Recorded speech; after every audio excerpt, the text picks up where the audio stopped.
Bom dia, Tião Prado, bom dia para você que acompanha Cerro Corá FM, você que acompanha o portal e a TV Web Ponta Porã Informa. Vamos lá com as informações esportivas deste dia 22 de janeiro de 2021, sexta-feira, né?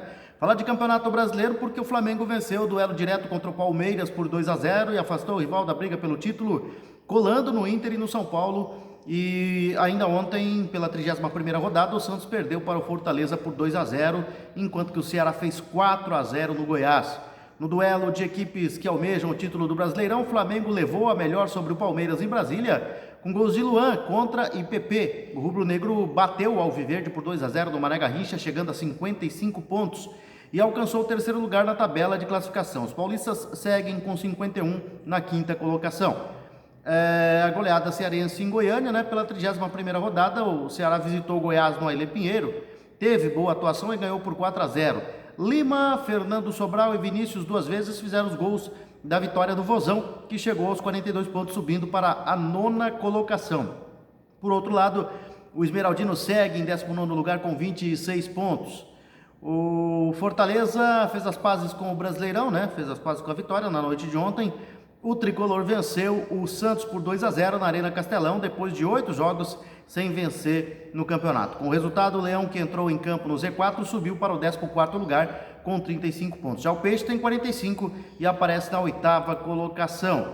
E após a goleada sofrida por 4-0 diante do rival Palmeiras, o Corinthians mostrou reação e derrotou o Sport ontem à noite, né, vencendo por 3-0 na Neoquímica Arena em duelo válido pela 31ª rodada. Com o resultado, o time do técnico Wagner Mancini chega a 45 pontos na 8ª colocação e ainda sonha em brigar por uma vaga na Copa Libertadores. Já os comandados de Jair Ventura permanecem com 32 pontos em 16º lugar e seguem preocupados em fugir da zona do rebaixamento. O Corinthians chega aos 45 pontos, que é o que matematicamente exclui, né, as possibilidades de rebaixamento do Corinthians. Então agora o que vier é lucro, né, pela campanha que o Corinthians fez no início do campeonato ou em todo o primeiro turno do campeonato. Os times começaram a partida usando suas características principais. O Corinthians concentrou suas jogadas pelo lado direito com Fagner, enquanto que o Sport apostou mais nos contra-ataques, né? E é dessa forma que o time vem jogando o Sport, né? E as equipes conseguiram criar suas principais jogadas assim. O Sport levou o perigo para o Cássio com uma arrancada de Patrick e outra com o Dalberto, mas foi o Corinthians o dono dos primeiros 45 minutos, com 3 boas chances desperdiçadas por Fagner, que mandou no jogo, né? E o equatoriano, o Casares, foi o que deu assistência para o único gol da primeira etapa, marcado pelo Gustavo Mosquito, aos 34 minutos. Ele que não quer que mais chame ele de Gustavo Mosquito, mas está todo mundo chamando, né? É o Gustavo Silva. Foi o 5º passe do equatoriano, do Casares, né, para um gol do Corinthians, e o Gustavo Mosquito marca o seu 3º gol no campeonato. No segundo tempo, o segundo tempo começou e o segundo gol do corintiano surgiu logo a 1 minuto, após uma bela jogada individual de Matheus Vital, o 4º dele no campeonato. Se estava difícil para o Sport, né, ficou ainda pior. Todo o plano de trabalho do Jair Ventura foi jogado fora ali naquele segundo gol. A noite não foi de boas notícias para o treinador, que momentos antes do jogo ficou sabendo que não poderia contar com o atacante Hernani Brocador, né, testado positivo para a Covid. Em desvantagem no placar, o Sport saiu para o ataque e o Corinthians até aceitou a pressão do rival, né? Patrick e Thiago Nunes tentaram surpreender o goleiro Cássio, mas não tiveram sucesso. A vantagem ofensiva deixou espaço para trás, né? E o Corinthians teve algumas possibilidades de tomar gol aí, teve umas outras de aumentar e fechou, né, o resultado com o jogo fazendo o 3º gol, 3-0. Os dois times voltam a campo no próximo final de semana para a disputa da 32ª rodada do campeonato. No domingo o Sport recebe o Bahia na Ilha do Retiro, em Recife, às 17h15, e no dia seguinte, na segunda-feira, dia 25, o Corinthians faz um duelo paulista contra o Red Bull Bragantino na Neoquímica Arena às 19 horas. A tabela de classificação depois dos jogos de ontem: Internacional lidera 59 pontos, São Paulo segundo 57, terceiro Flamengo 55, depois da vitória de 2-0 sobre o Palmeiras, né? O Atlético Mineiro empatou, né? Acabou empatando, sofrendo gol no final e está com 54 pontos, é o 4º colocado. O Palmeiras caiu para a 5ª colocação, permanece ali na 5ª colocação, né, 51 pontos. O Grêmio é o 6º com 51 pontos, o 7º Fluminense 47 pontos. Em oitavo vem o Corinthians, 45 pontos. Nono, Santos, 45 pontos. Décimo, Ceará, 42. 11º, Bragantino, 41. 12º, Atlético Paranaense, 39. 13º, Atlético Goianiense, 39. 14º, Fortaleza, 35. 15º, Bahia, 32. 16º, Sport, 32 pontos. O Vasco da Gama, com a vitória do Fortaleza de ontem, caiu para a zona do rebaixamento, né? Está com 32 pontos, abrindo a zona do rebaixamento, os mesmos 32 pontos que o Sport, né? A diferença aí é no número de vitórias, né? Ou de derrotas, no caso aqui. Vamos ver aqui qual que é o critério do Vasco e do Sport. É um número de derrotas, né? Que o Vasco tem mais que o Sport. O Coritiba é o 18º com 26 pontos. O 19º é o Goiás com 26 e o 20º Botafogo na lanterna com 23 pontos, seguindo a passos largos aí, né, para a segunda divisão, a equipe do Sport. Aliás, eu falei derrota não, né? O primeiro critério de desempate é o número de vitórias. Então o Sport tem 9 vitórias contra 8 do Vasco da Gama.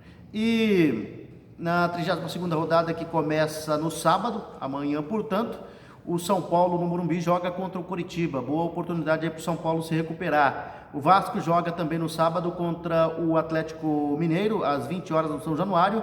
No domingo tem Grenal, no Beira-Rio, Internacional e Grêmio, às 15 horas.